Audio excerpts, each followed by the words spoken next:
Thank you so much for listening to the Course Language podcast. We do it all for our very good friends at Callaway. The new Quantum Driver and Woods range are out now. And don't forget to check out the new Chrome Tour golf ball. If you're in the market for Travis Matthew or OGO, jump on their website and use Course Language 20 to get yourself 20% off. Now, it's the biggest week of the year. And all thanks to Callaway, this is our special Course Language Masters Edition.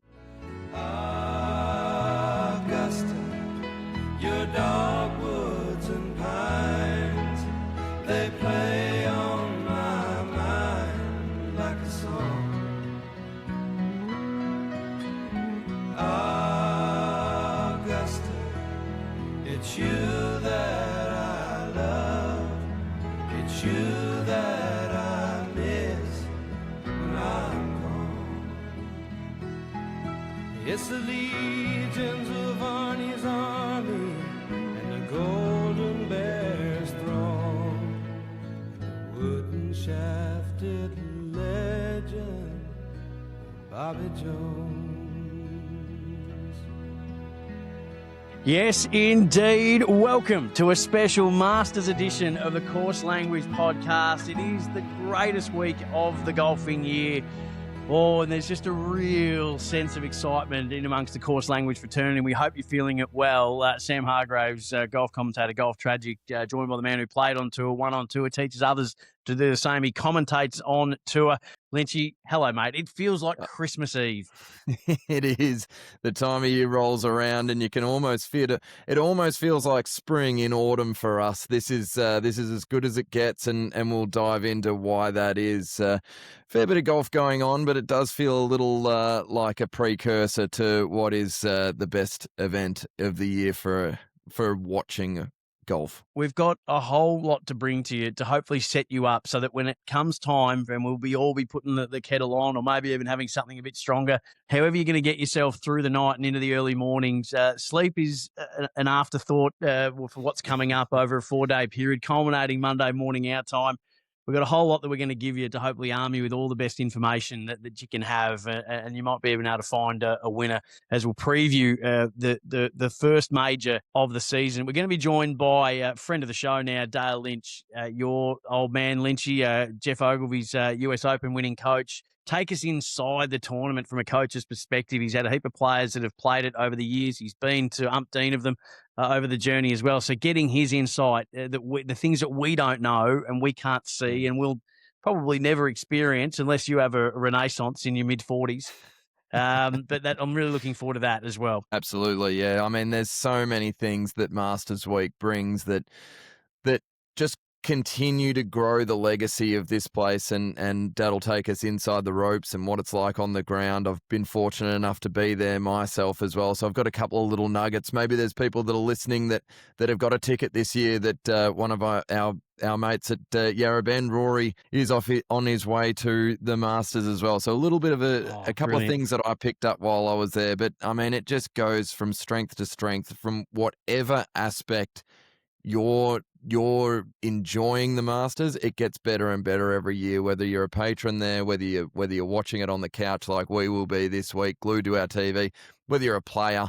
It just every single year their attention to detail just improves, and Dale will take us through that later on in the episode, Sammy. Oh no, it's a little cliche, but have you got the two Masters memories that will be forever etched in your mind? I reckon we'll share one, and I wonder if you've got another one that stands out to you. Yeah, I mean, obviously the 2013 Masters, Adam Scott getting it done finally for the Aussies, Mark Leishman playing with him, and the "Come on Aussie" scream. I mean, you can viscerally and emotionally feel wherever you were when you were watching that. There's so many great Masters moments, and this is what I mean as well in terms of it just getting better and better from a viewer's perspective. The app that they've got, you can go back and watch any shot, you can go back and watch any moment, and there's so many of them. I mean, I remember watching the Tiger Woods 1997, changing the world, and it might be recency bias here. And I am a Rory fan. I'm sure people can sense that. But watching that last year, just I don't remember being so emotional or feeling such strong feelings watching a golf Yep. tournament. Highs and the lows, the roller coaster of a final round that was, where he felt like, yep, he's got this. He's finally going to get the monkey off the back, and then he hit some of the most putrid shots he's ever hit in his entire career, and some of the greatest shots he's ever hit in his entire career. I mean, that one, recency bias really stands out, but the 97 Masters where Tiger arrives and Hello World obviously stands out as well. You got the Tiger Slam. I don't want him taking them all, but the Tiger Slam in 2001. Did say so two. so many moments. Yeah. No, but that's what it is. And once you start, you can't really stop. And Mm. I agree with all of those. And I think that Rory's win will be one of the most famous when it's all said and done. I went back and I've halfway through the documentary, which is beautifully done on Amazon too, because it goes through hole by hole and then it links something in his journey to that hole. And it is fascinating what he was as a kid, what he went through in 2011, which, was even a bigger story than the fact that we had 3 Aussies in contention that year. We're going to speak to Dale about that because one of them was Geoff. That was quite extraordinary, that capitulation and what that would have meant. The fact that the very next major he plays, he wins, and then everything that was wrapped up in all of that was quite insane, and especially the way in which he won, because you look at that scorecard and look at the double on the back 9, and then I think he dropped like 3 shots in 2 holes, quite something, and then the playoff with Rosie as well. So yeah, can't argue with that. For me, 2013 stands out because I was actually hosting my morning show in Bendigo. It was my first year of being a radio host back in my hometown. I was doing the morning show, and I sort of threw the rundown out to follow what was unfolding with Adam Scott, and the putt he made to take the lead with Angel Cabrera. What happened on the second hole of the playoff, and the drama. I felt it was in that moment that I realised if I ever get the opportunity to commentate golf, I will seize it with 2 hands. And I hadn't even commentated a game of AFL at that stage, which was the whole dream of being it. But I thought, geez, if I ever got the opportunity, I really want to be in golf. And lucky enough, I've been able to do that. So it really stood out because as a broadcaster, it was my first time ever really covering something so significant from a sporting point of view live as it was happening. And I'll never, ever forget that. And then I was actually staying with my nan. I've told you before that what my love of golf comes from my nan, my mum's mum. And we buried her with a photo of Greg Norman. She loved him that much, and Leighton Hewitt, and us 2 kids, my sister and I. She got me into golf for her passion for the game, but she loved Greg. And I was staying with her over the Easter holidays when what happened in 96 happened. And I didn't stay up and watch all of it with her, but I did get up and saw the end. And I think the only person as devastated as Greg would have been my nan. She was crying. She was in tears. She was so gutted for him. That will forever live on in my memory. I'll never, ever forget that. So those are probably the 2 most significant from a personal point of view. Then, geez, had all the incredible shots, as you say, over the years. Louis Oosthuizen's hole-in-one, if it's Bubba out of the pine straw, if it's Phil snap hooking them as well, or all those incredible shots, Tiger on 16 and Tiger and Phil, like Tiger taking 3 wood to Phil's driver always stood out for me as like the game within the game of golf, that he fully alphaed him in that moment. I'm doing the same to Koepka, I reckon. And yeah, the list just goes on and on. I saw actually something up, I think it was on the Friday. I want to make sure I get them right. But someone made mention, I mean, Greg Norman, obviously so many close calls at Augusta. The Larry Myers chip in, obviously the capitulation in 96 with Nick Faldo, and the point that they made was that he always faced the media afterwards and walked in and listened, shook hands, shook hands, and was so dignified in the way that he lost those Masters, that I think part of that, I think it was Kevin Van Valkenburg, now that I'm thinking about it, wrote about this, but the way that he dealt with that extreme trauma, even looking back at it, for him, it does seem traumatic, and how much he missed those opportunities or squandered them himself. But the dignity in which he held himself beyond those devastating moments, I think we should tip our cap to that as well, because that's not easy to do. We've seen plenty of sports stars turn their back and race out of the place that happy to take the accolades, but not happy to cop the whip either. So well done to Greg Norman. And yeah, I think every Aussie remembers that 96 Masters, unfortunately, for all the wrong reasons. So before we just get completely caught up in all of this, let's get around the grounds very quickly because some of the results will have a bearing on what happens this week. But PGA, so JJ Spawn gets his first win of the year, the US Open winner of last year. He'd had a rough start to the year, missed 4 cuts. The best finish was T24 at the Players, but a 5-under final round. He won by a shot. He thought that Bobby Mack might force a playoff. In the end, it didn't happen, and he's back in form. And what better time to be back in form than on the eve of the Masters, Lynchy? Yeah, absolutely. Great to see him back playing well. Obvious breakout year last year, and it is hard to continue that on sometimes when you have that big a spike in your putting and ball striking. And it is nice to see him back at the top of the leaderboards and contending again. So he was incredible last year. From a player's perspective, it can be difficult once you reach those highs, once things just start to level out a little bit to find your mojo again. Not easy to go out and do that, and he'll be entering the Masters week with a lot of confidence, given that last win. Ludwig Oberg would be another who would be feeling the same. He thought he was going to be the runaway winner at one point. Didn't quite happen for him on the final day. LPGA, Lauren Coughlin has a 5-shot win in the end over Leona Maguire and Nelly Corder. Carice Davidson, fantastic. Top 5 finish for her.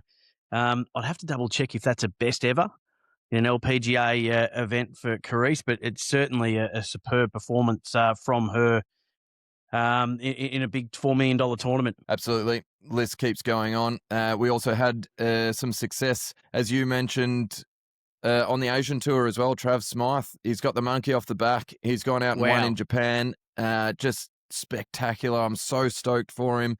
Wins the Order of Merit, obviously, in Australia. He's now got so many options. His game's obviously gone to another level, but getting that monkey off the back, getting that win in New Zealand has obviously given him the confidence to go out and do something very special this week in Japan as well. So brilliant to see. We're going to have him on the pod at some stage very shortly, but great to see him get over the line in Japan on the Asian Tour. Yeah, absolutely. And if he does get status at LIV, which is the carrot that gets dangled for the Asian Tour in that partnership that they have, I think he's going to have status on about 4 different tours, if I'm not mistaken. So he gained invites into the Australasian events, trying to secure some status for next year on the Australasian Tour. He's gone out and won one of the events, finished number 1 on the Order of Merit, which gives him a DP World card. He still has his Asian Tour status, and as you mentioned, that if he keeps going with these international series events on the Asian Tour, that runs him into a potential LIV card as well. So I know which one I'd be wanting to play if I had the options of all of those, but he's going to have plenty of options in terms of what tournaments he wants to pick and choose. It'll just be difficult, not difficult, but he'll have to just watch out for picking and choosing a little too many events. You still need to make sure. I mean, this game is very fickle.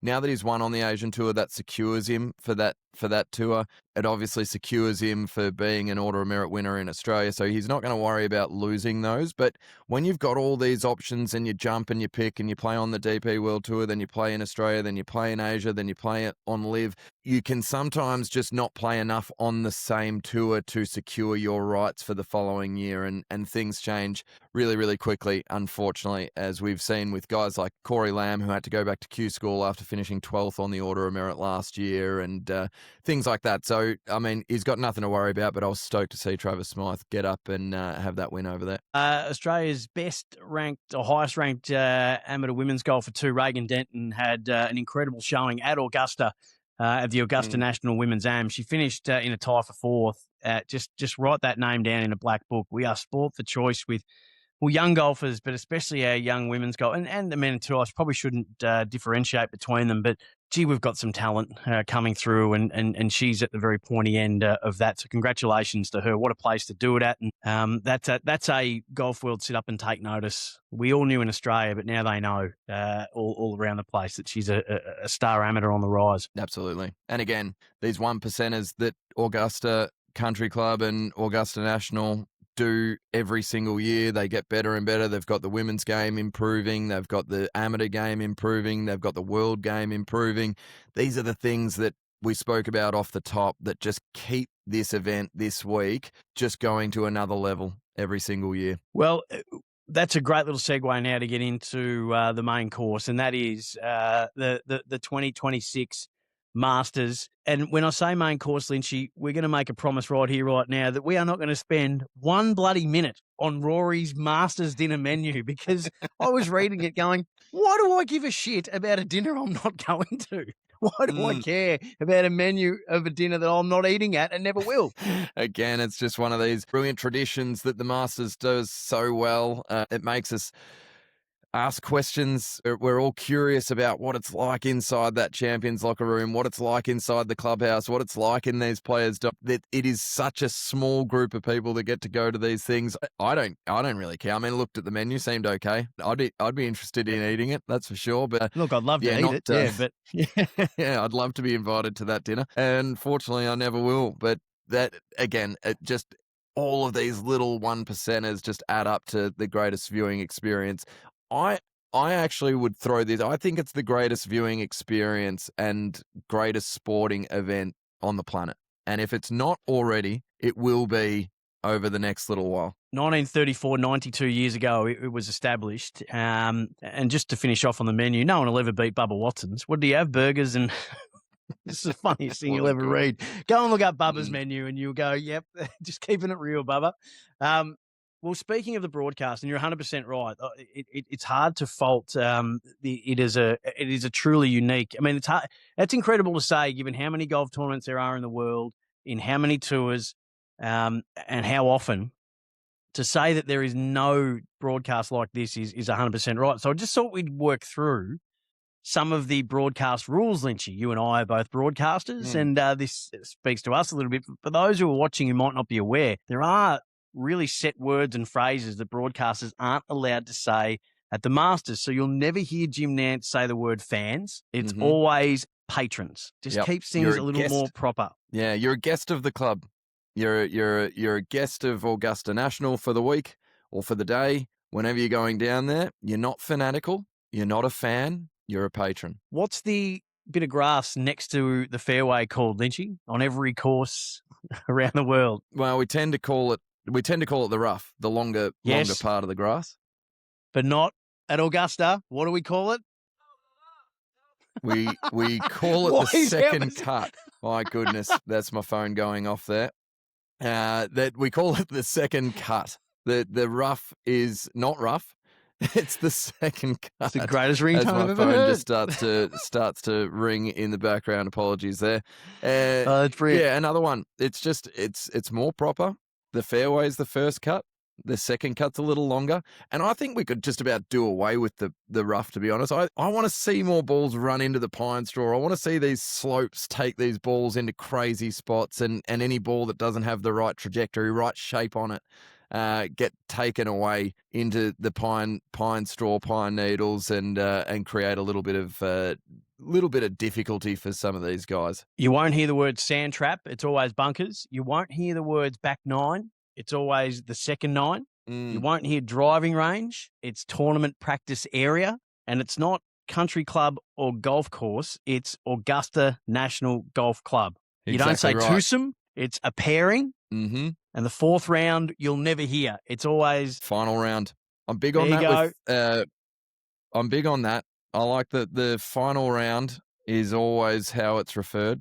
The other thing that really stood out to me is, and I wasn't aware, that we all know that there is a substantial paycheck, about 3.6 US million for winning. There's the green jacket. But were you aware of all the other things that come with winning at Augusta? In terms of getting into the majors and the exemptions that it gives you, and all the other little trinkets that you win, like the replica trophy that you can't take home, the jacket lives at the club after 12 months, the little brooch or whatever you get as well. I was aware of most of them, but it's very special. They do it well. Go through Yeah, there's a them, though, gold if you've got locket 'em. that you get. There's a gold medal that you get, a gold locket. Obviously, the Champions Dinner invite. You've got an honorary membership. So anyone who's won becomes a member, and um, you can actually return and play and bring guests, although not if you're Gary Player. Not if you're Gary we spoke Player. about that. A locker in the Champions locker room. And if you ever want to see a haunting image, it's the last image of that Greg Norman documentary where he's standing in the Champions locker room looking at the players that beat him to have their name on it. And they actually share them because there's not enough of them. So Scotty Scheffler actually shares him with Charles Coody and Byron Nelson. There's the Champions only driving range, a lifetime invitation, all the points that come with it, the prize money, the 5-year exemption to all the majors, a 5-year tour exemption as well. And you get a special tea time. So each year, every past Masters champion is allowed to bring a guest to play on the Sunday before. When after Scotty won, he took his mum to play, which I thought was pretty special. There's one more that I think we missed out on as well. You'll hear players complain about organic matter on the ball. There's no mud balls at Augusta National. Yes. You're not to say mud ball. There's organic matter. I mean, we've heard Jordan Spieth in the past be a little frustrated about not being able to talk about such things. And just while we're on that as well, what makes it such a great viewing experience and why these 1%ers are able to be done is it's such a well-off club that it doesn't need to have sponsorship. It doesn't need to have big signage around the golf course. It doesn't need to have all those distractions like other events might. They don't need to keep branding themselves. It's not like they've got the branding around the tee boxes or anything like that. You know who they are. You know what they do. And again, I think that just adds to the experience of watching it on TV or being a patron there and paying $1.50 for a sandwich and being a player there. There's nowhere that treats you better on the planet.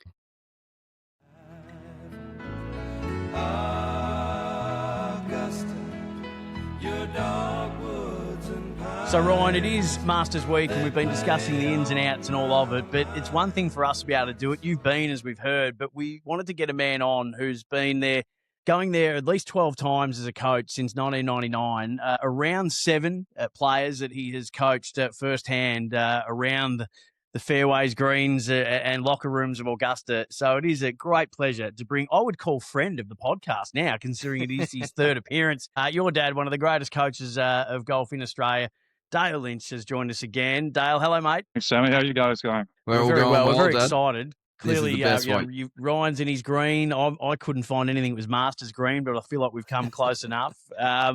Thanks for joining us. Whole lot we want to get through, but we really wanted to take the Course Language members inside the ropes, inside the locker room, inside the build-up, inside the week, and tap into your experience and the stories you've got to tell for, I think, what's everybody's favourite Masters tournament.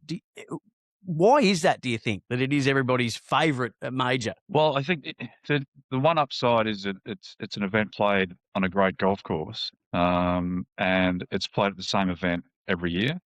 I think that's one. The setup of the course always creates an exciting finish, and obviously the world-class fields. And I think for Australians, we've always had that the Greg Norman disappointments. We're all up, first in the morning watching Greg, hoping he wins it, and things didn't go his way many times. But I think, look, it's just a one-off event. It's a one-off event for people to watch. It's even a better event for people to go to. Yeah, I want to touch on that actually, Dad, because this is my point. Because I always have this sort of question, and I think that everyone's starting to lean towards the Masters as being their favourite major. We clearly have 4 events that we really care about in this sport. The Champion Golfer of the Year, obviously, the Open Championship probably held that esteem for a long, long time. But to your point there, I think the Masters and the people that run it and the way that they go about running that event, it just feels like every aspect improves every single year. The course is obviously immaculate.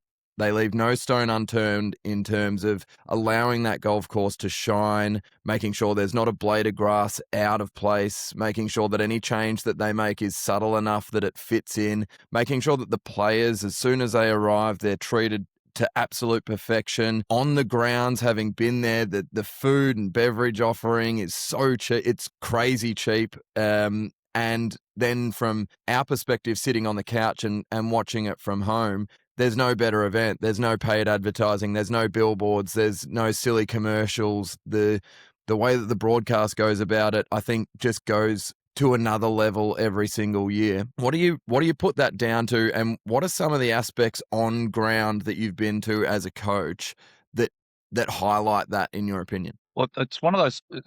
It's an unusual event that every year they're trying to do something better. I think they obviously sit down after each event and think, okay, what can we do better for this event? And it just keeps going on and on. And as you said, you've got, for the players, I mean, they looked after these magnificent cars that they've given and all those sort of things, facilities they looked after. And as you touched on with what they call patrons. So if you're there, you're actually a guest of the club. As you said, so everything around there, there's not too many people. There's plenty of areas for it to sit, stand, watch, easy to walk around. And the atmosphere, given where it is, it creates its own almost velodrome you've heard the noises around, like when the crowds roar and you can hear it all the way up the top of the hill to the driving range. And I guess you look at it overall and they get it. I mean, they get golf, and they're actually about golf, right? So it's the players, the patrons that go there, but the game itself, they still have the amateurs that play, right? They saw the game growing in Asia, so all of a sudden the Asian amateur got a spot in the tournament. And I'm sensing that they're with the split with Liv and the PGA Tour, that they were sort of sensing that there are players that now can't get a start at the Masters given the world ranking situation. So they've sort of thought through that, and they said, okay, we'll give a start to the Masters to players that are playing in, opens around the world, which in turn is actually, as we know firsthand in Australia, that's actually strengthened up our Australian Open and improve the fields in that. So it's a bit that they get golf. I think they get golf a lot more than the PGA Tour get golf. And I think that comes through in every aspect. You said the TV coverage is very special because you're not inundated with commercials, and all this sort of stuff. They just get everything about it, and that's what they present. And I guess whether you're there on the ground or even watching on TV, you can sense that and feel it. Hello, friends. A tradition like no other. Yeah, it's just so just good. makes the hairs on the back of your neck stand up because it's as synonymous with, and that is all the little things too, whether it's what you notice most and what you hold dearest to you. And you're 100% right that there's so many different threads that people can pull on that make it so special to them. And whenever I think of Masters, when it pops into my head, it always pops into my head with Jim Nance saying that. Yeah, it's special. So speaking of special and changes that they've made, you've stood on both the new practice facility, the old practice facility. Tell us about the changeover. I believe there was a year in between there where they went from the old to the new, and tell us what it was and how big a change that was. Yeah, so that was the most amazing thing that I've witnessed in golf. So the old practice fairway would run down the driveway, Magnolia Lane there. And over time, because the ball's going so far, it became too short. They keep increasing the size of the netting, but it just wasn't getting high enough. And so what happened through the back door without anyone knowing is that Augusta actually, across the road, the Augusta club bought all the houses across the road. And so what they did in that time is they bought all the homes bar one. There's only one person wouldn't sell. And they knocked all those houses down and put a car park out there, right? So the car park that was on the property was at the top of the hill. And to give you some perspective, I guess that's the one thing at Augusta is that on TV, you don't appreciate actually how hilly it is. And I guess for your Melbourne listeners, I think that Riversdale, Riversdale Golf Course, that's as close as I get in terms of the hill. And if you imagine the clubhouse is sitting on the railway line there at the top of Riversdale, apologies for those of your listeners that don't know anything about Riversdale. Maybe but Heidelberg. Heidelberg's not a bad shout either in terms of the slope. It has different undulations where Riversdale just feels like more just the one. And I think in my head that's a bit closer to Augusta. But if you imagine at the railway there that they had a flat gravel car park, which is what the car park was at Augusta at the top of the hill. Then what they did is they built this new practice fairway that actually has two full holes on it, right? But they actually built it so as that flat gravel car park now matches the hill of the rest of the golf course. So you walk through there. So when you walk through the gate, on the left-hand side is the hill where the practice fairway is. It used to be a flat gravel car park, fully grown pine trees, right? They have one practice putting green, two practice pitching greens. They have the green in front of the tee area is a replica of the second green on the golf course. They have the same heating and cooling system under that green to make sure it's in the exact same condition that the greens out on the golf course are in. So the players are working their pitch shots to know exactly how that green is going to react with its slope and speed and firmness. Yeah, and they did all that. So we went from a flat gravel car park, leaving, and then we return the next year and have this magnificent, fully grown, undulating driving range that has 2 fairways on it, right? So it's the most spectacular driving range I've ever seen. And they did that in a year. That just highlights the amount of dollars and cents that they've got at that place as well, which is part of the reason that they can make it so good. But also the people that work on the grounds there and to put all that stuff into place at that scale in such a short period of time speaks to just what we're talking about, right? That was amazing. And from a coaching perspective, it was so much better because with the old practice field, the crowds would always be around. And Augusta being Augusta, when you're coaching, you could walk on the tee, on the practice tee with your player, work with them, and then you had to walk off. You couldn't wait there for another player to, if you're working with a few players, you couldn't wait, you had to walk off. Then you were standing in the crowd, had to again wait for that player to come through, then dive under the ropes and then walk out on the range, work with that player, and so on. So you had sometimes might have like 4 players playing, which is a long day. You're fighting with the crowds, but all of a sudden, when they built this practice field, was right next to the caddy area. And so there's a room in there. So as a coach, you could actually go and sit down in the room beside the tee with a bit of comfort and food or whatever. Yeah, and that was great. It was also great because you get a chance to sit down with other coaches as well and talk about what they're working with their players and, what players carry them like an idiot or whatever it might be. But that was Surely not. yeah, surely not. So that was a really good part. Again, being selfish for myself, sort of coaching, because they're pretty long days, and be able to sort of just park yourself there was great. And now with the new Champions warm-up facility as well, it's just another layer on top of the other layers of what they're doing.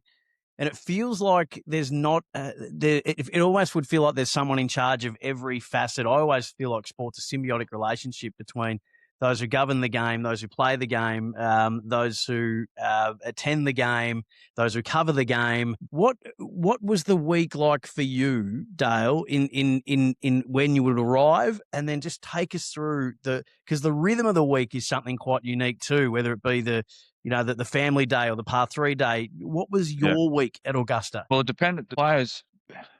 Players have different needs from a coaching perspective, and players will have a different preparation. They don't all prepare the same way. The difference with Augusta is that there's no pro-am, right? So you have that extra practice day if you want, and that's where the par 3 comes in, which again is a spectacular event on its own. And some players totally embrace that, which is a great fun day.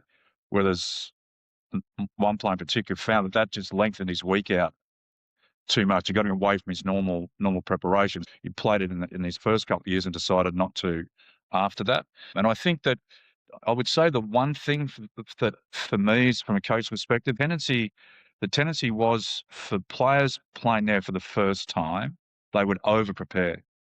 Right, they put too much effort, too much time into it. Get away from their normal schedule because it's Augusta. They've got the rolling greens, the firmness, the speed, the shots off slopes, and all those sorts of things. That to me would have been definitely the tendency for players to over prepare and not actually go through their same preparation. And I guess the long answer to your question, but look, you would hope that from a coaching perspective, most of your work's done before you get there. And then it's only just making sure that they're okay with the things that they're working on. Hopefully, it's just to say, yeah, you're doing that the right way. Don't you? Just minor here or there.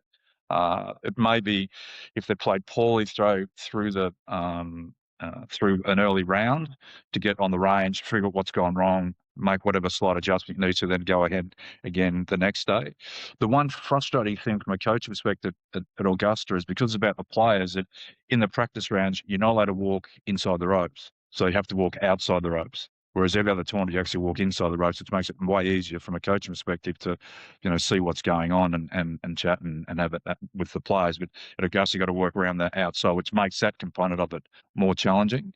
So you do tend to, a few times, to actually go to the course earlier on before the tournament starts. Then you can walk on the golf course then with the players. So it's a slightly different setup from a coaching perspective at Augusta than it is for anywhere else. I guess a funny funny coaching stories, but my funniest coaching story was I was on the range and I was working with, I think, 3 players that year, and I can use his name. Say, one of the reps from Titleist came and said, "Oh, look, Kevin Na wants to have a chat with you." And I said, "Oh, okay, that's fine." And anyway, so I'd never actually met Kevin, and it often happens with players that it might get your opinion on something, and no big deal. And anyway, Kevin came up, and at the time he said, "Oh, look, I'd like to have a chat." I said, "Look, have a chat in a sec. I'll just finish with Aaron at the time." I said, "Let's finish with Aaron. I'll come back over," which I did. And he said, he starts hitting a few shots. He said, "What do you think?" I said, "What do you mean?" He said, "What do you think of my swing?" I said, "Kevin, this is a Wednesday of Augusta. I'm not going to tell you what I think of your swing." He said, "No, I'm playing terrible. I'm playing terrible. What do you think?" So we're having this almost debate on the range. He wants a lesson. I don't want to give him one. Anyways, so I finished up, Kevin being Kevin, and a great human, by the way, a really nice guy. And so, okay, if you want this lesson, I told him what I thought. So actually, that actually was feeling a lot better. He said, "He's going to take it out in the course and go and play." So he walks to the course, comes back, I said, "Jesus, what?" He said, "It was so much harder out in the course." I said, "Yeah, you think so?" Right. So obviously, so the funny thing is, as this story keeps unfolding, is that he misses the cut, funny enough. And so then we're working Saturday, Sunday really hard on the range, right? Working on whatever changes that I thought he needed to make. So his next event was the tournament in Texas, which he shot the record number for the highest score on any hole. I think he had about 16 on one hole. So I think that's on my CV. That was his officially first week on tour. I was working with him. That was a funny coaching moment. Gosh. So Wow. actually, I want to pick up on that because that's another reason, obviously, that Augusta is so special, so different. There's not a million people. There's no managers and coaches and everything walking inside the ropes and taking up. Like, there's not as many people inside the ropes as there are outside the ropes. But having said that, you've walked the course before, you've gone the week before, yada, yada, yada. Give us 3 greens out there that people who haven't been would just be blown away by the sheer scale and the sheer movement on some of these greens. Yeah, the one that always sticks to mind is that, and everywhere I went there was the second green, because when you look at it, it doesn't look that severe a slope, but the slope that green's on and the speed that ball comes down off that hill always surprises me in looking at it. It's just one of those holes where the green just sits against. There's a big slope against, but it looks like the green sits against the slope, but it's actually going with it. That's one that always stands out for me. But I suppose the difficult one, I think there's so many, it's a tough question. I would say that 6 is the par 3 down the hill, where it's a large green, but by its design it's got basically 4 sections to the green. And if you're not on that section of the green where the flag is, it's almost impossible to 2-putt. So it's actually a very, very small target that you really don't get to see on TV. And then possibly, I think the other thing that surprised me was the green on 7, how narrow that green is. And I guess that's a bit of a disappointment that what Augusta's had to do to combat how far the ball is travelling, to having to lengthen that hole to make it more difficult and narrow it down. Probably takes away a little bit from what that green was designed for. And I guess overall that was, I think your first visit to Augusta for me was one, as we spoke before, was the undulation, extreme undulation. But the greens were a lot smaller than I think that, to me on TV, that the greens appeared much bigger than they actually are. I guess overall, just the size of the greens. But they're probably the 3, but gosh, you could pick out a dozen more. Yeah, probably. so that was Pink Dogwood for the handicappers. That's rated the hardest hole. I've got my little Augusta scorebook here. Second, number 6 is Juniper, which is ranked 17, and then number 7 is Pampas or however we're pronouncing that, which is the par 4, the 11th hardest hole, according to my little guide here. Even those little details, the names of the holes is even another little element. Can you take us as well? So even people who have been to the tournament, which I've been to, thankfully enough, we've never stepped foot or been anywhere near the 12th green. What is that? As undulating as it looks? Is it flatter than it looks? Is it more tilted, like from left to right, like the front left of the green is closer to the players than the back right of the green? What's a little nugget on the 12th hole? To me, it didn't look, when I looked at it, walked on it, it didn't really look any different than what I thought it would. I think TV. I think 12 comes up really well on TV, and I think you see enough reaction. We see that hole so often, but you see enough reaction of the golf ball on that hole to tell. And I've heard you talk about it, Ryan, that it's a perfect left-hander's hole, isn't it? Because Absolutely. if the shape of the green and the angle is if the left-hander pulls it, it goes long, so it's going to catch the back part of the green, whereas the right-hander, if he flares it, it's going to go short and catches the water. Yeah. But it didn't really surprise me.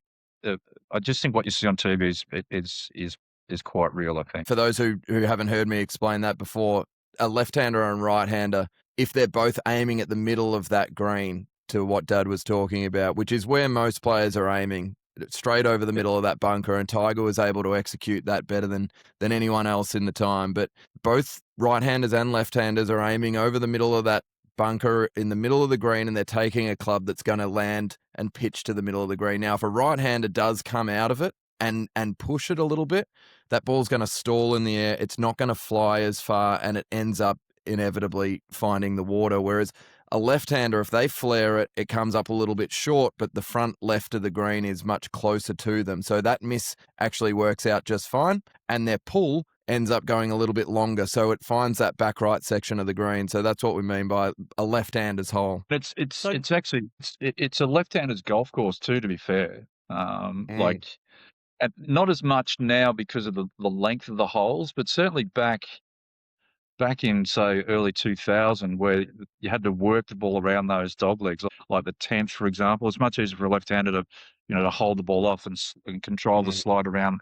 13 was the same. The second hole, it was just much easier I thought, for a left-hander a lot of the time than a right-hander. Yeah, 13. Yeah, sorry. That's fascinating. Now we're going to have to go 14, back and cutting figure out how many left-handers won it.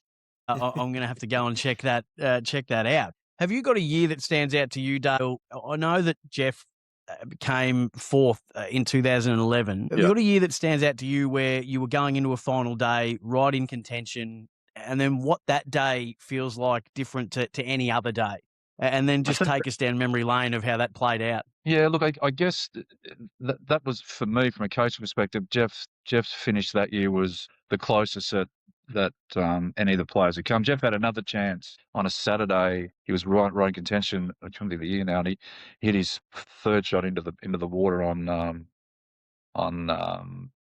15. 7. Yeah. Yeah. So he had a chance at that point, but it's probably no different. It's no different by the time they're getting to that point of a major, and they're that much in contention. The game's in great shape, so it's not.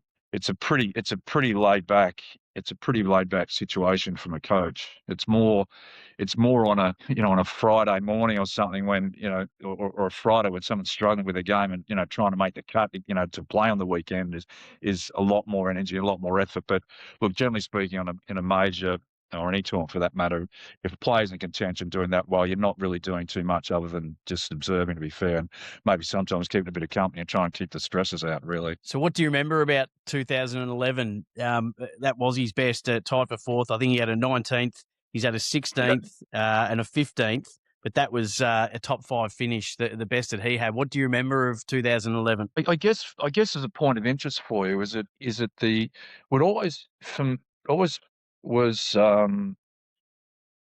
interesting in observation from results, that Australians really didn't do as well as Augusta as what you would have thought, given that it seemed like it was like a sandbelt. I mean, that Augusta National is the closest you're going to get to a sandbelt course, designed by Mackenzie and Jones. And it was always, why don't Aussies do better, at that event, as well as they've done, in majors, around the world. And so Geoff was interesting with Geoff. So he played Augusta in as you would play a sandbelt, right? So keep it away from the trouble, often conservative lines, a hole like the second, for example, where when the ball wasn't going as far going back, but lay it up short of that bunker, hit your second shot down, give yourself the best angle for your pitch onto the green to try and make your birdie that way, yada yada. So that's how Geoff played Augusta in the early days. And he said, you know what? He said, I could play like this. He said, I could finish top 15 every year. He says, but I'm not winning it, right? And he noticed that the guys are going for pins that I wouldn't even dream of when he was playing with them at the time. And so he he changed his strategy. And I mean, the stats now are off the charts, what they were even back in then.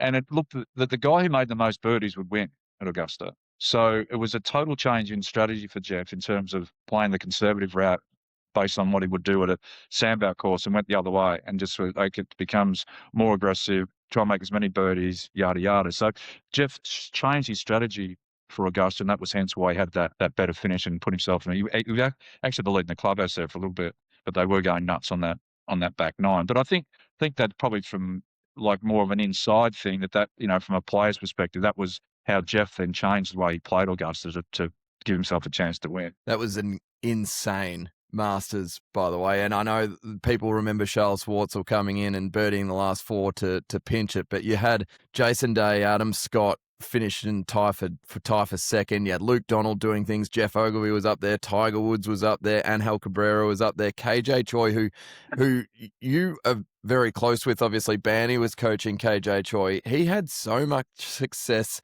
at the Masters tournament without winning. I mean, he was in that final group that day, had even par, but that was an incredible Masters. Do you remember talking to Banny at all about why KJ had success there? KJ always played well there, didn't he?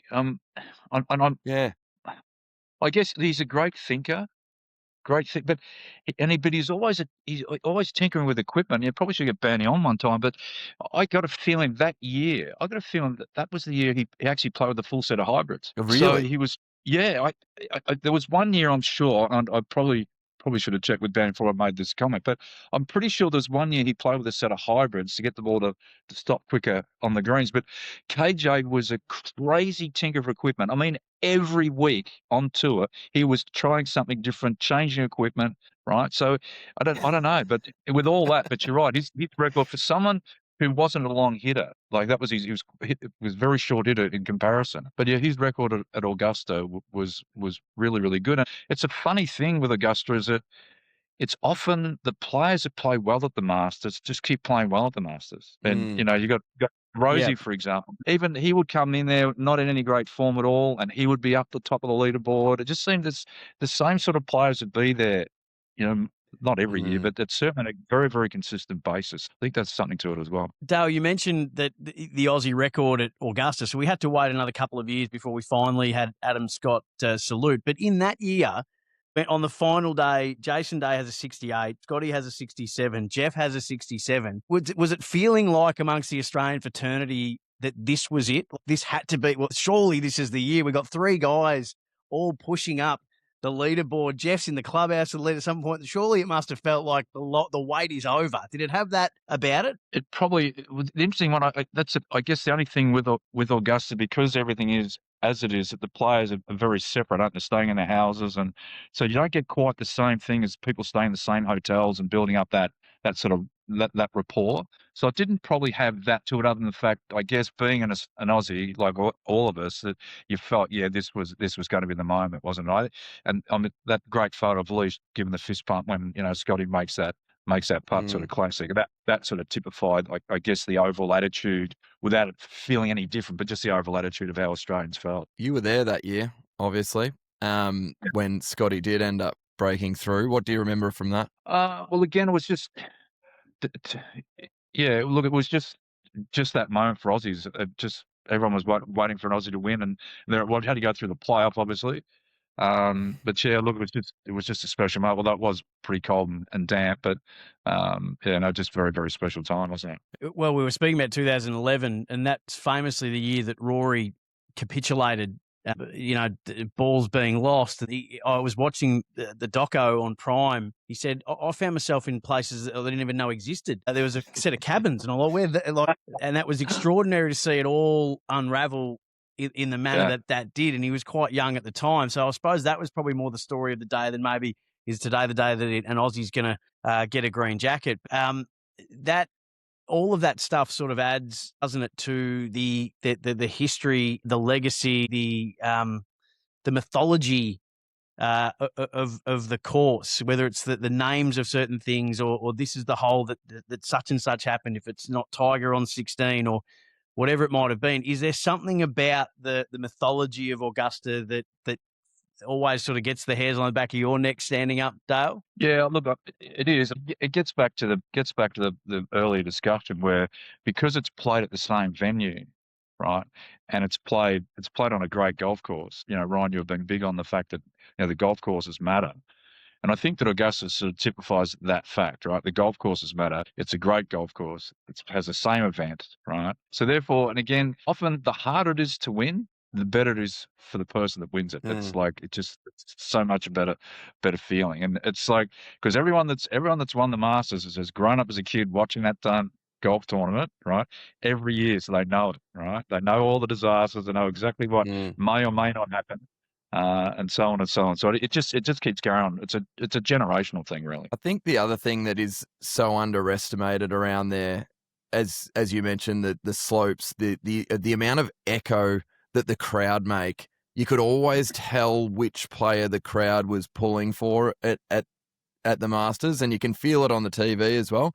But the fact that you can't bring your phone in and everyone is relying on those wooden leaderboards to be changing. So a name will come down and there's this anticipation on the ground of Tiger Woods' name will come down, the 3 scores that are, and there's about to be one popped up and the pop-up goes and the scoreboard changes at the same time. You can hear everyone around the ground just watching that scoreboard change because no one has any idea on the ground about what anyone's doing anywhere else because there's no phone, and it's a community thing that brings that tournament to another level in terms of being on the ground because you're hearing did you hear about what such and such did over here? Oh, he made a bogey, and you're relying on sort of word of mouth and Chinese whispers until that leaderboard changes, which is just another aspect of how special that event is, and I think speaks to like that on the ground experience. You'll never ever be let down at Augusta. Yeah, well, you're absolutely right. I hadn't even thought about that, but you've sort of done it as being a patron at Augusta. But it's definitely, I always say to people that if you love sport, that Augusta is on your bucket list for all the reasons that you guys have spoken about.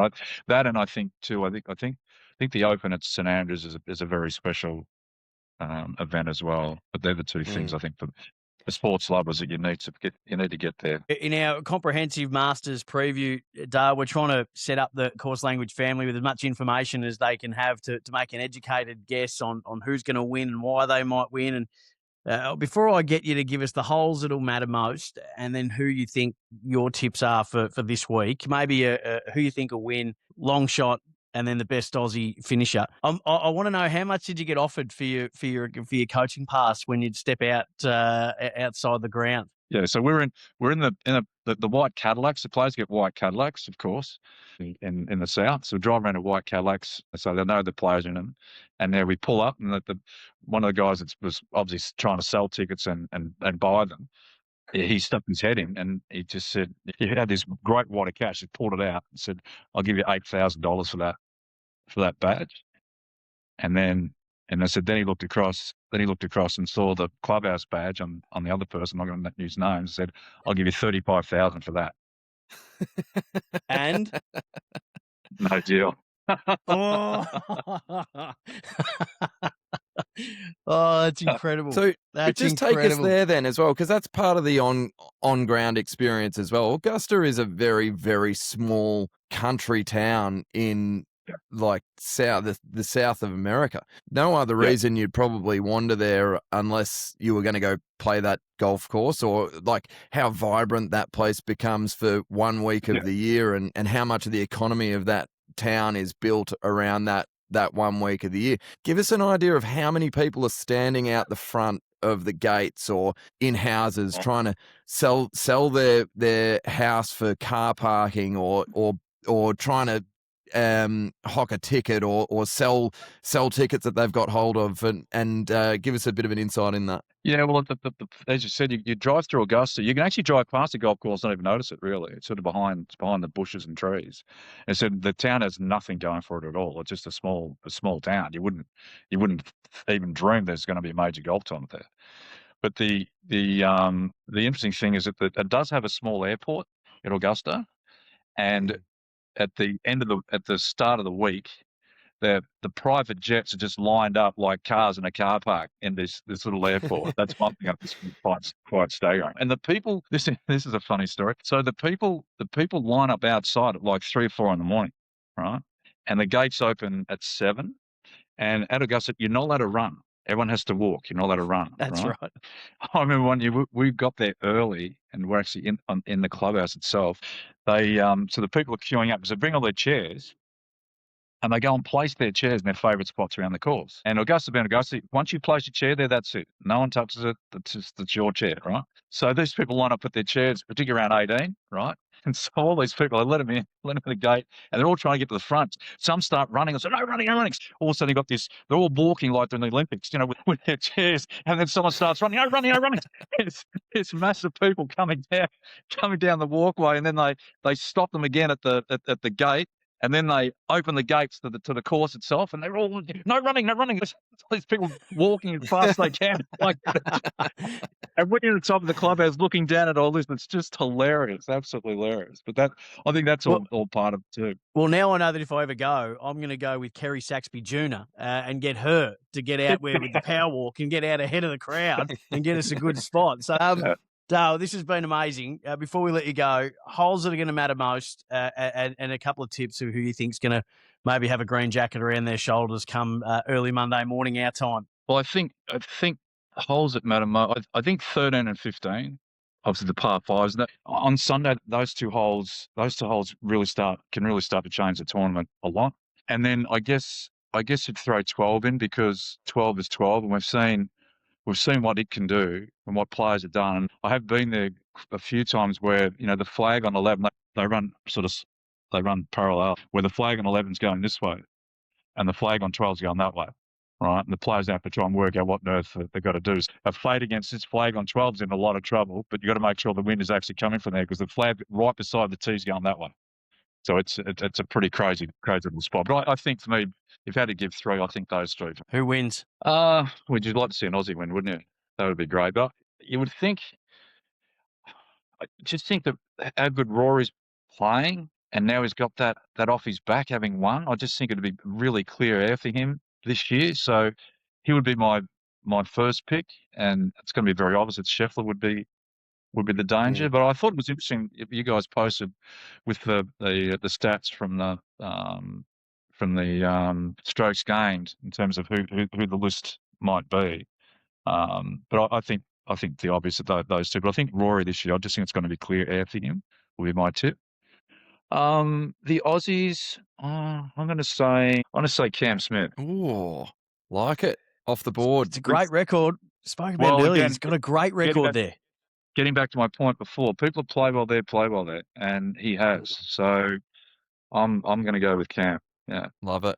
So we haven't seen a back-to-back winner since Tiger Woods in 2001 and 2002. Of course, Jack Nicklaus and Nick Faldo have obviously won back-to-backs as well. So Dale Lynch calling a Rory McIlroy back-to-backer. I love it. I love this. Well, he'd be the 5th, and which would be just quite extraordinary, and especially again after watching the documentary this morning about his journey at Augusta, which is quite incredible as well. Dale, this has been magnificent, as it always is when you come on, but first-hand experience inside the ropes, inside the week, right there in and amongst it at Augusta. Thanks so much for taking us inside it, mate. We really do appreciate it.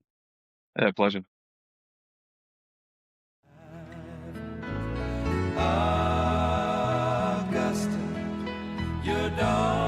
I've got my little course guide here that Maddie was good enough to get me, the Augusta National Golf Club.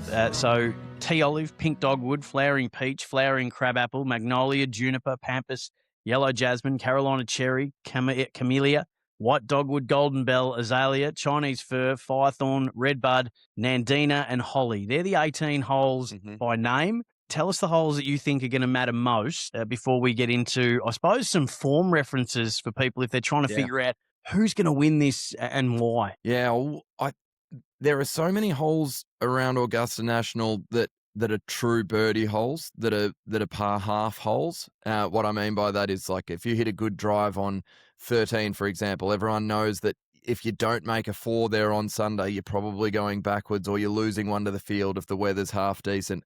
But there's a lot of really, really strong holes out there as well, which Augusta National has changed over the years. And I saw the Fried Egg have done some great visuals on all the holes at the Masters if you're interested in going to their page as well. But number 1 really sticks out for how difficult a hole that is. So penalising. Yes. You've got to slot the drive down there, and then that green is incredibly severe. It pitches up. The actual playing surface of the first hole is significantly smaller because of how many runoffs there are. I think that's one to keep in mind. Number 2 is one of those par half holes that I spoke about.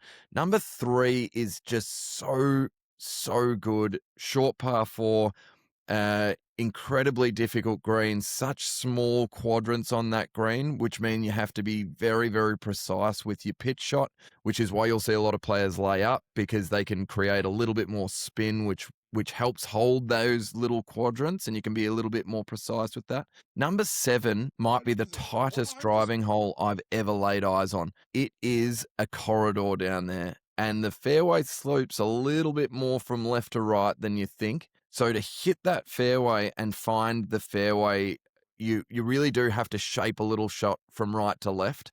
Otherwise, it'll run into the second cut on the right-hand side, and you don't want to be coming into that narrow green out of the rough. So that's a really tough one. Number 11 is very similar as well, and that hole has changed so much over the years. And I'm pointing out the ones that we all know, the birdie holes. And everyone knows the holes around Augusta. It's part of what makes it so amazing. But 11, that hole used to be so much wider, and you had to take on the tree line up the right-hand side to give yourself an angle into that green, which made a little bit more sense. But now they've grown the trees out so much that it's become a bit of a straight hole, and it plays almost like a par 4.5, where a lot of players are bailing out long right and trying to make up and down from there, or it's just a very difficult hole to make birdie on.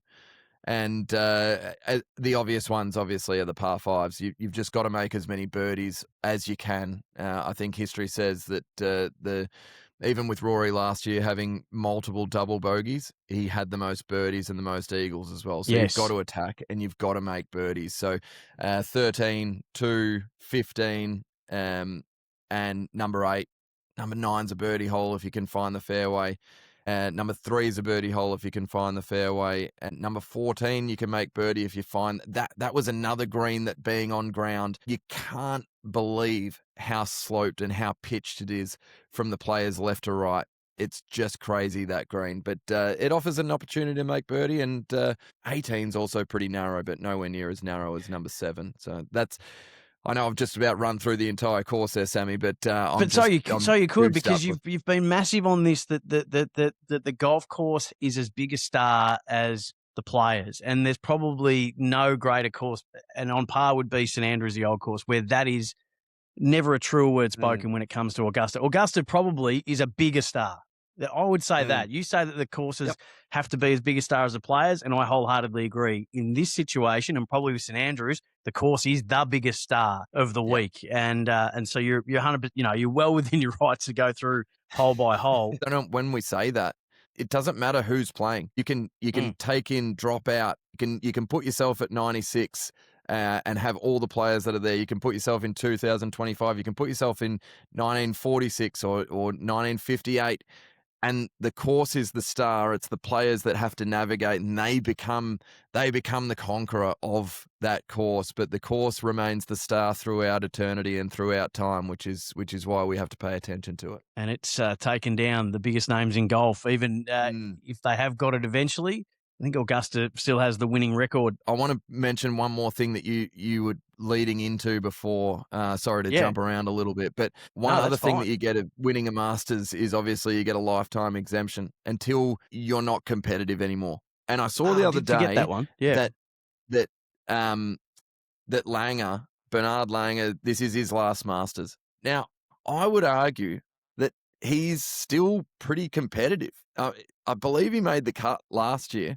And he did. So makes the cut last year. If he makes the cut this year, he's still competitive in my eyes at however old he is, 76. I think he's going to be 76 or something like that. It's absolutely crazy. He's not that old yet, but That's a great point, and I wonder who makes that call. Because as you say, it's making the cut is quite impressive. There's been plenty that have competitive. tried and failed over the journey. Yeah, he's 68. Sorry, that was horrible. He's not 76. He should be playing until he's 76 because he's that good. And if he makes a cut this year, I don't know who makes that call, but I'm curious on your thoughts. Competitive would be making the cut, right? I think so, because you are then in the frame to win. You can't win without making the cut. So by definition, that's competitive because he's a chance to win if he makes the cut. So I wholeheartedly agree. I hope it's him that makes the call. I don't think there's a major two that has as great a build-up, whether it's the family day, it's the par 3 day, it's all the great stories that come out of the who pairs up for practice rounds. I mean, Jack Nicklaus' son making a hole-in-one that year, and you've got the kids who are out there having shots as well, which is just so special. And again, it's the little things that this place does to elevate the experience for everybody, including and it's not pandering to players. It's creating special memories for those players that they will never ever forget with their kids. And then, if it's not skimming the balls across the water and all of that, it's just the flow of the week I love so much. And I think for anybody who watches it, who'd like to have a little bit of information about who may or may not win, it's not an easy one to pick, but we've got a few things that we'd like to throw up as maybe some indicators where you could start looking at. And it might not be for betting, or it just might be to sit around your golf club, go, here's why I think that such and such could win. So please feel free to recycle some of this. So before we get your expert opinion, I've just started to go through and I've pulled it from here, there, and everywhere. All the different websites who are, if it's agencies or if it's CBS or if it's, the fried egg guys or whoever it might be who are rolling out some of the stats about trends. And that's what I'm looking at coming in. It's trends. So here's a few to roll up and to look at for yourself. 11 out of the past 13 winners, Lynchy, have averaged 1.7 strokes per gained each round, tee to green. So who's currently doing that? A week ago or 2 weeks ago, there was about 11 players. Well, looking at the PGA's website and looking at that exact stat, there's only one player who's above 1.7, and that's Rory. Siwoo Kim is second at 1.68, so just shy of it. Matty Fitz, 1.67, Morikawa, 1.65, Fleetwood, 1.56, and Scotty, 1.32. On the Live Tour, according to Data Golf, Bryson and John Rahm are both around the 2, picking up 2 strokes tee to green. You're going to go through these in a bit more detail when you give your tips. Last 5 winners have all had multiple wins in the lead-up. So Chris Gotterup is the only player who's got multiple wins this year. 13 of the last 15 winners have had multiple top 10s, including wins. So 6 of the last 8 winners have been top 10 for birdies. 15 of the last 15 winners have finished 35th or better in the previous year. The last 10 winners have been top 25 in the world rankings heading into the Masters.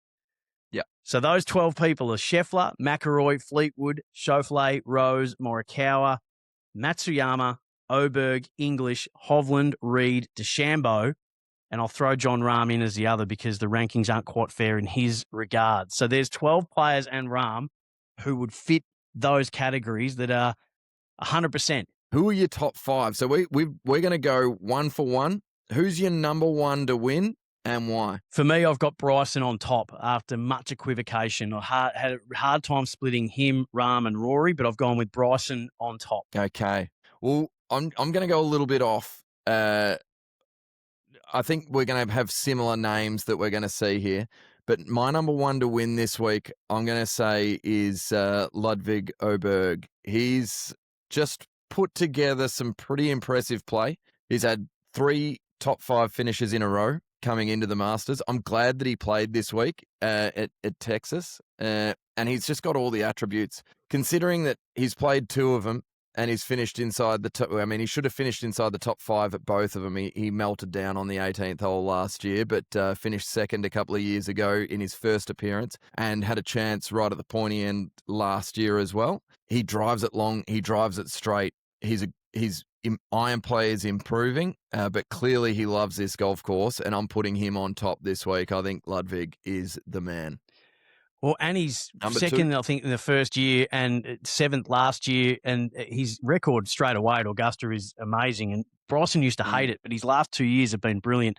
So that's a great selection. I had Oberg in my top 5. I've got John Rahm as my second selection. He has only the one win coming in, and I've given the multiple winners stat, but he's had 3 second-place finishes on the Live Tour.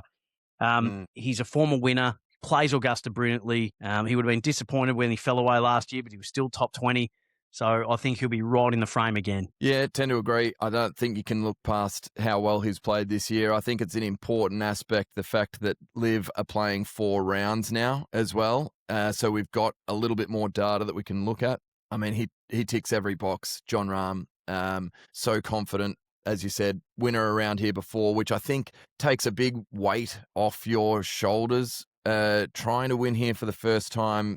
I think Rory said it in that documentary about you're not just living your own ghosts, but you've got to defeat the ghosts of the memories of all the bad things that have happened to other people on certain holes. And John Rahm doesn't have to worry about that sort of stuff. And I think we've got the same man at number 3 in Scotty Scheffler, who same deal, doesn't have any of those ghosts. He's got everything to play for.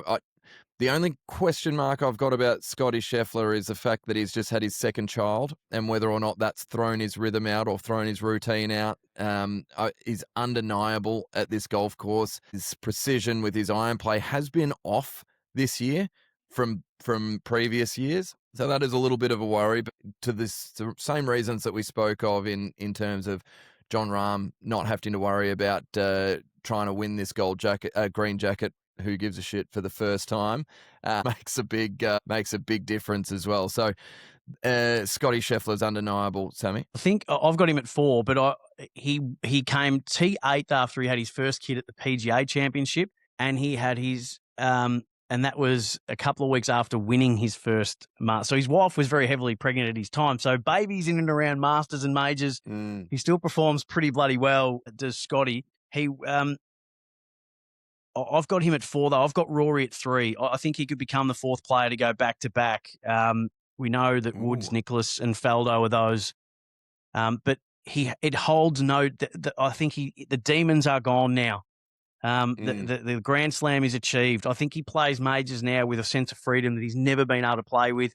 And maybe it didn't quite pan out like that for the rest of the season last year. I think it will this year. And that strokes gained tee to green number is massive. And that's a great stat to sort of base some form upon, and he's leading the way on the PGA Tour this year. He's had a win. He's had top 10s. He ticks all the boxes. Yeah, couldn't agree more. And just a little bit more on that strokes gained approach, which is such an important statistic around the Masters. Scotty Scheffler over the last, or so starting this year, is down almost a full shot per round on what he was last year. So that's 4 shots across the tournament. Is still the best in the world by a country mile. He's still incredible, but just something to probably pay attention to. Cam Young comes in at number 4 for me. What he's done this year, his strokes gain approach is off the charts, improved. But the biggest thing is his putting has improved from being a true detriment to his game to this year and late last year as well, running into obviously post the US Open where he finished in a tie for 4th, where his putting stats have just improved week on week on week. He's had a couple of weeks where his numbers are just through the roof, where he's gained almost 2 shots on the field at Wynnum, for example, where he won last year. He gained 2.5 strokes with the putter. The Players' Championship this year, he gained 1.5 strokes with the putter as well as 2 shots per round on the average in approach play. We know the length that he's got, and with that accuracy and with that putter warming up, I can't not have him in my top 4. So Cameron Young is coming in at number 4 for me. Last 2 winners of the Players have gone on to win the Masters as well. So there's another little trend, not a massive one, but it's held up over the last couple of years. I've got Scotty at 4 and then Oberg at 5 for me, and there's not much more I can add about them. Have you got a best placed Aussie finisher? I do. I just want to round out my top 5, and I did struggle. I did struggle with this one because I was tossing up. I haven't put Rory in there, though. I do like the fact that you've thrown him in there, and would love to see him go back to back. I was tossing up between Xander Schauffele and Matt Fitzpatrick. And I just couldn't go past Matt Fitzpatrick's numbers this year. His ball striking since November 9th last year, 2025, has been more than half a shot better in his approach play. So his iron play has been more than a half shot better per round than it's been in the 12 months leading up to it. So he's absolutely flushing the ball. He won Valspar. He finished second at the Players, obviously, to the man I mentioned a moment ago in Cam Young. His putting is a little bit questionable this year. That's how good he's hitting it. He's lost strokes on the field at different times putting. He lost strokes at Phoenix in putting statistics and still finished 9th. He lost strokes at the Genesis. He lost almost a shot around on the greens at Genesis, still finished tied for 24th. And the weeks that he has gained strokes putting, he has finished inside the top 10 this year. So I'm going to give Matty Fitzpatrick as my number 5. Yeah, and if you are looking for top 10 finishes, Xander Schauffele, 5 out of the last 7 years, he's been top 10. Colin Morikawa is more consistent at the Masters than he is at any other major, despite having not won it and having won 2 others. You look at his top 10 finishes, look at his top 20 finishes, he's more consistent at Augusta than he is anywhere else for the majors. So he's another one to have a look at for those top 10 finishes if you're looking to have a play there. Best placed Aussie? Well, it's probably not surprising. I didn't know whether or not to go down this road, given that I think that you might have this fella as well. But Min Woo Lee is obviously absolutely undeniable at the moment. His ball striking is just a class above it's ever been. He's worked really hard on his game. He's worked really hard on actually taking a little bit of speed off to improve his workability, find a few more fairways. He mentioned last year that was where he felt like he was falling down in the signature events and the majors, just wasn't quite finding enough fairways when finding fairways is at more of a premium at those events. So his approach play has never had the numbers that he's had this year. Obviously, he's had multiple top 5 finishes dating back to the Aussie Open. He hasn't missed a cut since October last year. Aussie PGA, obviously, in Australia, finished T5, but he finished T2 at Pebble Beach.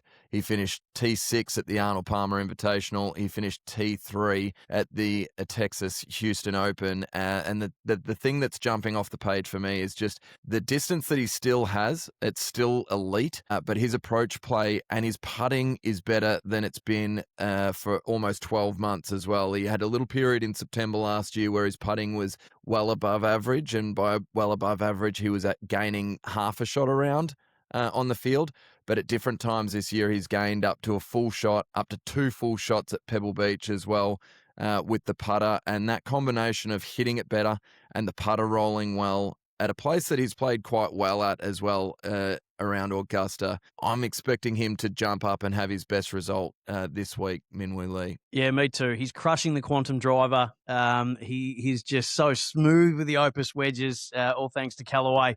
Yeah, his accuracy numbers, as you mentioned, are far better than they've ever been. So not just the length, he's got the line as well. So I think he's our best plays. Cam Smith's a great option for top 10 as well. Up until last year, he'd been top 10 in 4 out of the last 5 Masters and 5 out of the last 8. And before last year, he was still tied for 6. So yes, last year he wasn't in great form, but he's had multiple top 10s on Live this year, and he loves Augusta. So he's not a bad shout there. Have you got a roughie? I don't know where we wanted to draw the line at roughie, though, to be honest. Are we talking about 50-1 shots or anything over like 50, that? I reckon. Anything over 50. Anything over 50? Yeah. All right.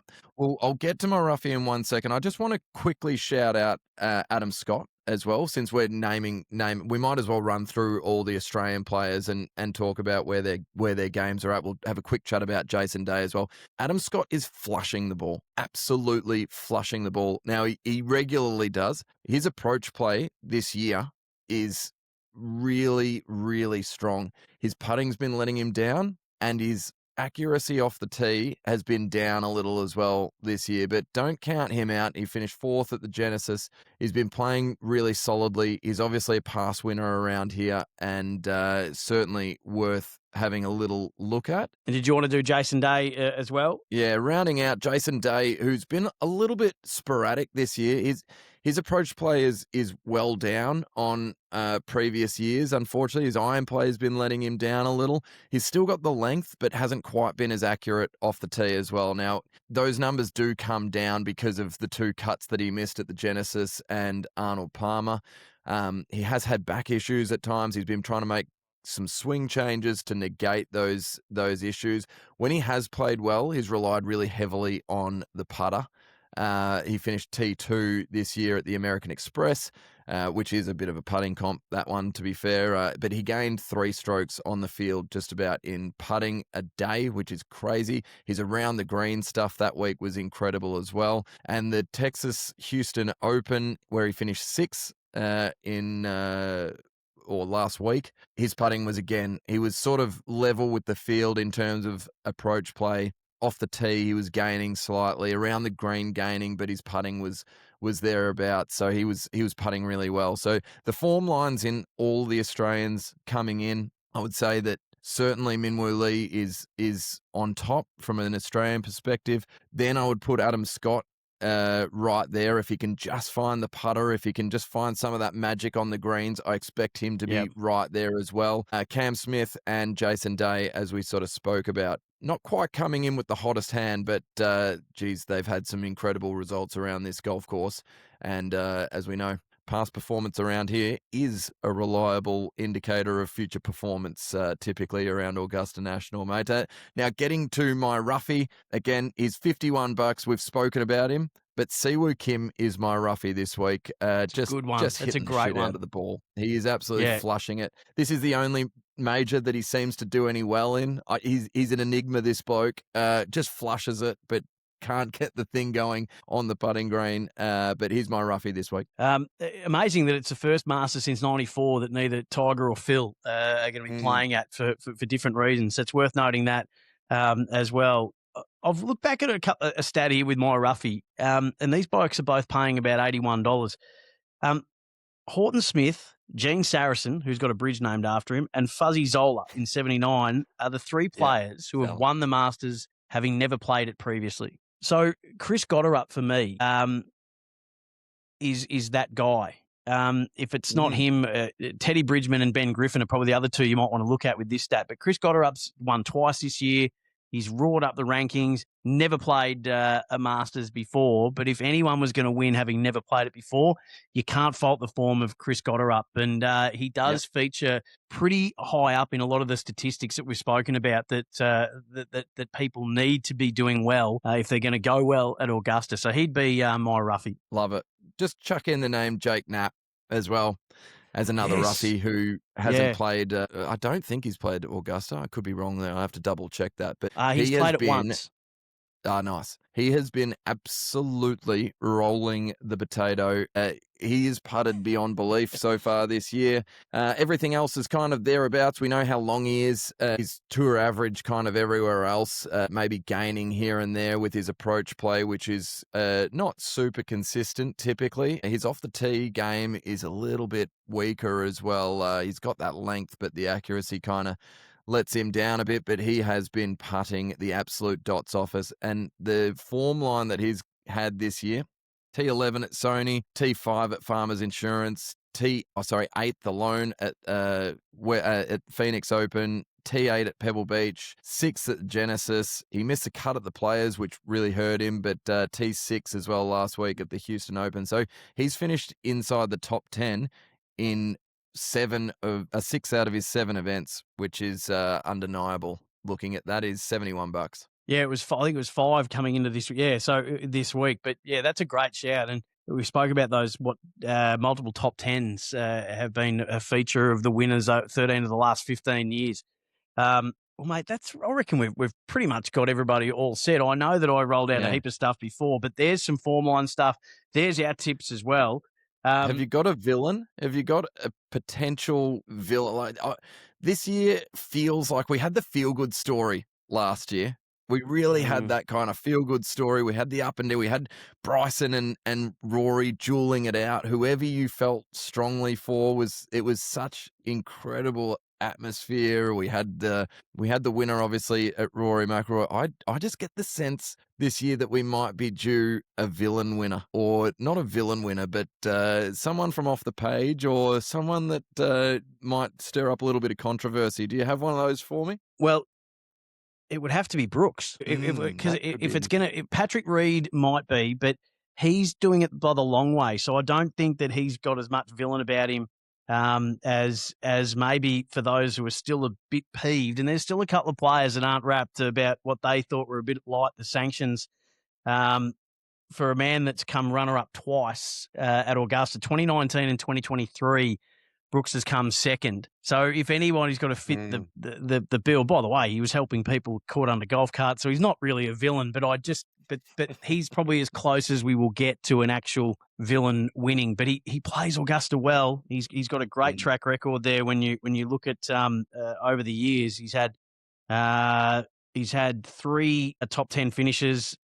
He's had 2 more inside the top 20. So yeah, I'll go with him. I love it. Very good. There, you named the bloke that I think could potentially make a bit of noise this week. He's been playing very well, Patrick Reed, and I would love to see him up there on Sunday, just causing a little bit of havoc. It wouldn't. I would be hand up a little disappointed if he went out and won it. I'm not sure that he'd be the guy that I'd be barracking for, but I'd love to see him making a little bit of noise on Sunday as he did last year. Lynchy, it's been a longer episode, but we really wanted to give the members, in my case, too much information to take into the Masters week. But however you're taking it in, wherever you're taking it in, just enjoy what is maybe the greatest week of golf for the year, mate. I can't wait. Absolutely, mate. I will be very red-eyed next week. Not maybe because of how emotional we may feel after it, but we'll certainly be very sleep-deprived. I can't wait for it.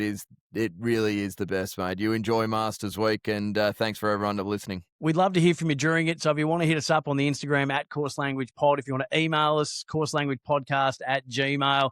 We want to do this together with the Course Language members. So if you've got thoughts, ideas, if you're seeing things happening throughout the week, send it through and we'll get through all the correspondence in our review of this year's Masters. But, mate, remember what happens on Course plays on Course Language. What happens on Augusta will play on Course Language next week. Thanks to Callaway. Hit 'em well.